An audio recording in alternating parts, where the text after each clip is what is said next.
2 ай қант жемесеңіз, ағзаңызда көзге көрінетін үлкен өзгерістер басталады. Алдымен энергия деңгейі тұрақтанады. Күніңіз шаршаусыз, сергек өтеді.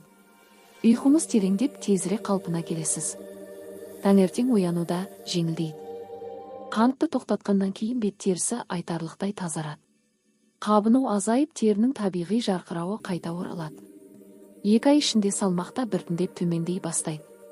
Өйткені қантсыз өмір зат алмасуды жақсартады. Ас қорыту жеңілдеп, ішек микрофлорасы қалыпқа келеді. Бұл бүкіл ағзаның сауығуының негізгі бөлігі. Қабыну деңгейі төмендеп, жүрек пен қан қысымы тұрақтанады. Ағза тынышталып, үйлесімді жұмыс істей бастайды. Тәттіге деген құмарлық та азаяды. Себебі дене қантқа тәуелділіктен босайды. Ал 2 айдың соңында өзіңізді әлдеқайда жеңіл, сергек әрі күшті сезінесіз. Қантсыз өмір денеңізге жасаған ең үлкен сый.